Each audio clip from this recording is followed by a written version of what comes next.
Hello, my name is Charlie, or 𝐶𝐸 McGill, and I am the author of Our Hideous Progeny. A little while ago, your librarian Cali contacted me to ask if I could do a little Q&A for your Dinosaur Tea Time book club, and I said yes, because I have this YouTube channel languishing here with literally nothing on it besides another Q&A. So I might as well. Oh, and by the way, some of these questions do have spoilers, or at least my answers do. So I'm hoping that you all have read the book. If not, I might put something on the screen, like a little linking thing maybe as we're leading into spoiler territory so that you can plug your ears and look away.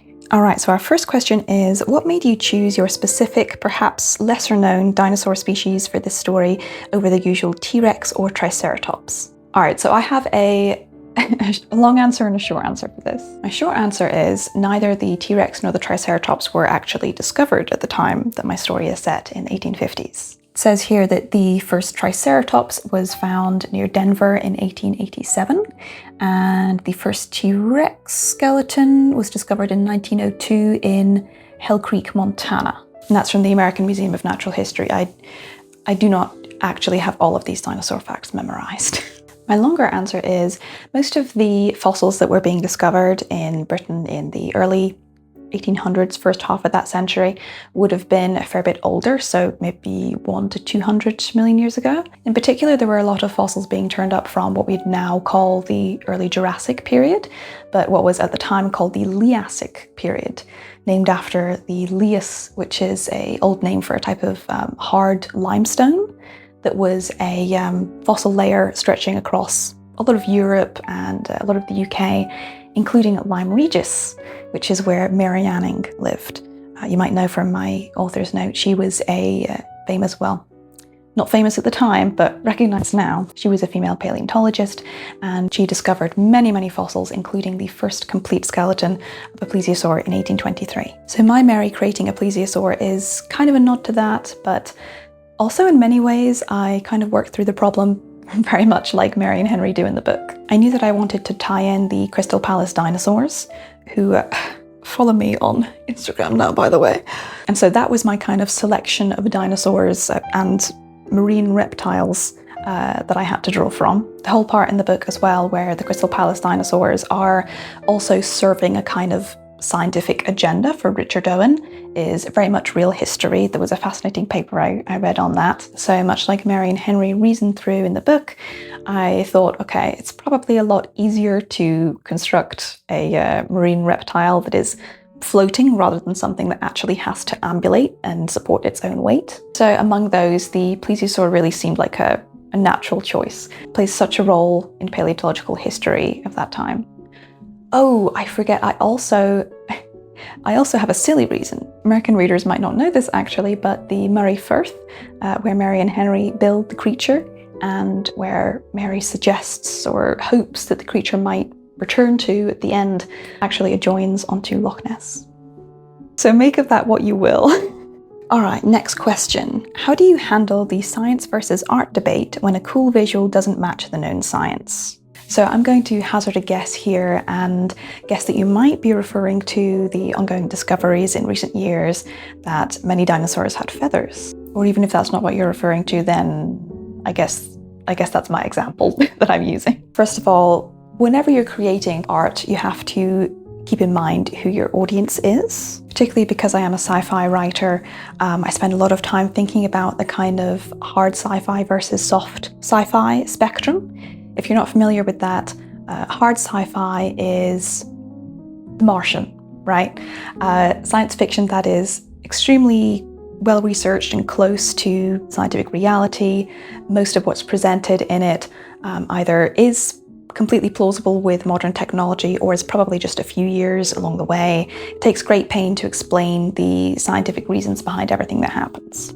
Whereas soft sci-fi is almost a little more adjacent to fantasy. Think like early Star Trek, where the science is there, but you're less concerned with it being completely 100% scientifically accurate and more concerned with using it as a kind of scaffolding, often to discuss social issues or just to show off something that looks cool. So both of these are kinds of art, and both of them do engage with science, just in different ways. I think that people often tend to think of this as a dichotomy, right? Art versus science, like you have to pick one. But I would argue that that's not the case at all. After all, in the hard sci-fi case, there's plenty of people who... I'm so sorry, that's my cat. I've been teaching him to use talk buttons, and I haven't known a moment of peace since. The people who enjoy The Martian think that that is cool. And the people who enjoy more soft sci-fi might be bored by that and think that the soft sci-fi stuff is cool. So, you know, not every piece of science fiction is bound by law or morals to be 100% accurate to realistic science. And also bringing it right back round to the dinosaurs with feathers debate that I, in fact, did not address at all. If you do want to write science fiction about featherless dinosaurs because that's what seems more cool to you, then you know, who am I to stop you? But at the same time, I would also argue, have you considered that maybe feathers are cool? All right, question number 3. You mentioned in other interviews that this story grew out of your research into 19th century paleo art, specifically the Crystal Palace dinosaurs, alongside rereading Frankenstein. How did combining the resurrection of dinosaurs with the legacy of Victor Frankenstein specifically help you explore the themes of ambition and scientific ethical boundaries? Oh, there are so many different interesting directions I could take this. Okay, let's pick one. So obviously the themes of ambition and ethical boundaries are discussed a lot in the original Frankenstein, but in particular reading it at the same time as looking into the history of mid-19th century science, one thing that really stood out was it doesn't really look at how those themes intersect with a wider scientific community. Victor Frankenstein is a lone wolf, right? He's clearly independently wealthy enough that he can fund his own research. He really doesn't interact with academia after he leaves university. And by the mid-1800s, by Mary and Henry's time, that really isn't how science is done anymore. We're starting to see the ball get rolling on a lot of these structures of science that we see in place today, the professionalization of science. As we can see from Mary and Henry's case, it's still very hard to make a living as a scientist.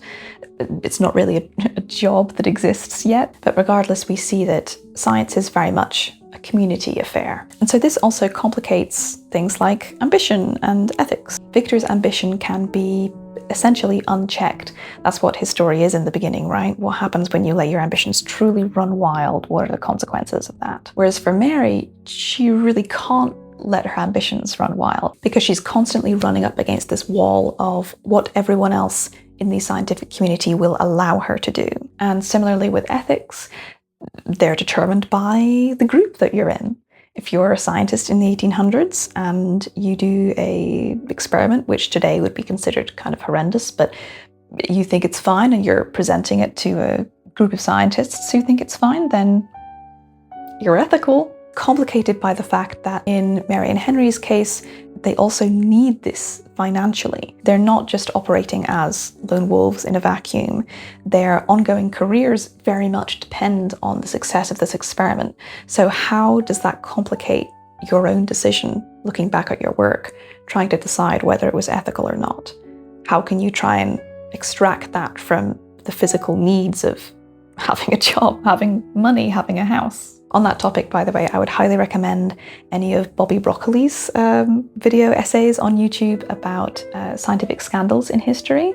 As someone who does spend a lot of time thinking about the motivations of scientists, I think that a lot of people tend to think of scientists as kind of automatons, rational beings searching for the truth because it's their moral duty. But the fact is that there are these other complicating factors, right? There's the kind of hot-headed nature of ambition, wanting to get respect and renown and recognition from your community specifically. And then there are also the cold, hard financial truths of, nowadays, getting tenure, getting grant funding. And all of those kinds of conflicting motives lead to a very interesting, messy soup that I really enjoyed diving into in our Hideous Progeny. All right, question number 4. Overcoming ridiculous ideas. In the author's note, you share that you initially thought this premise was the stupidest idea I'd ever had.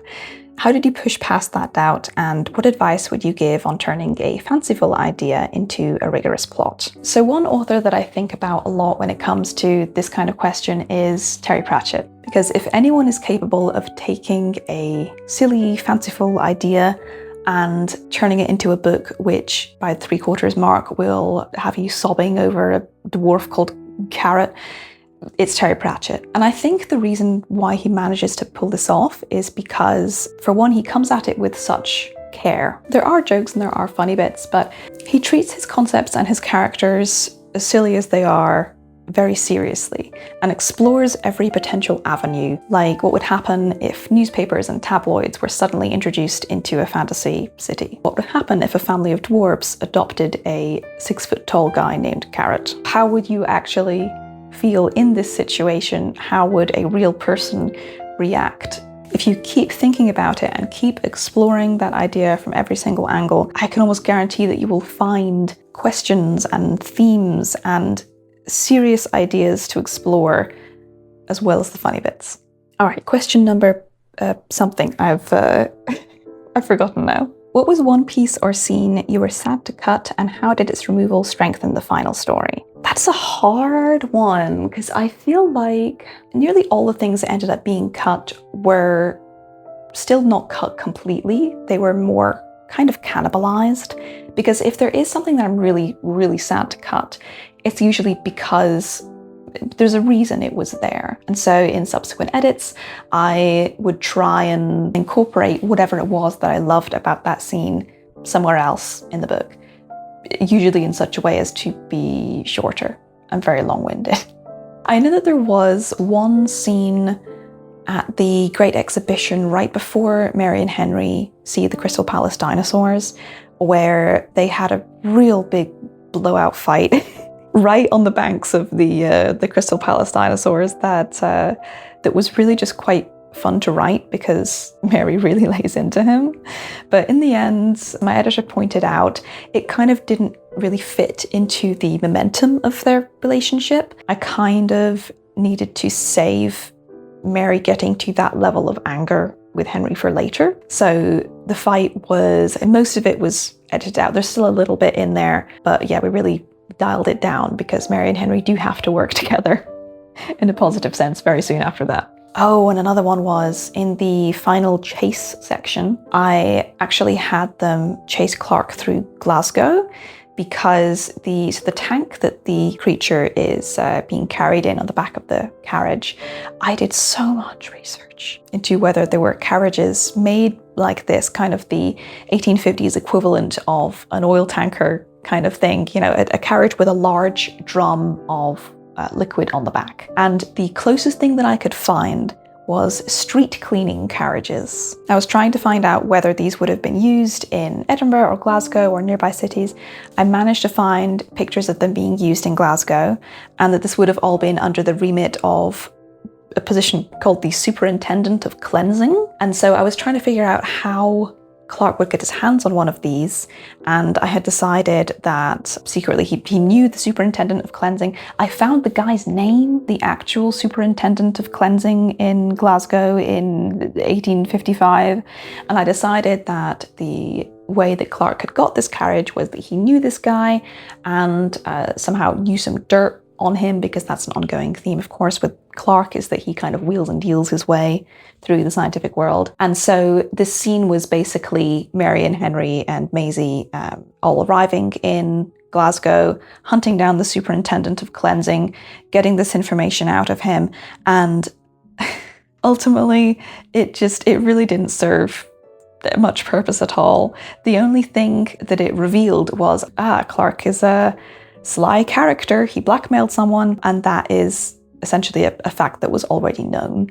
It mainly just slowed down the journey, added an extra stop, added a bunch of extra details that were unnecessary. So yeah, that ended up getting cut, and I was very sad to see it go, just because I spent so long looking at pictures of tank carriages. All right, how does the remote Scottish setting and the reclusive character of Maisie act as a catalyst for the reckless ambitions of Mary and Henry? So this is a fun one. I mean, the remote Gothic manor house is such a staple of the genre, right? As is the reclusive, sickly family member, though I did try to at least give poor Maisie more depth than the reclusive, sick family member often gets in Gothic stories.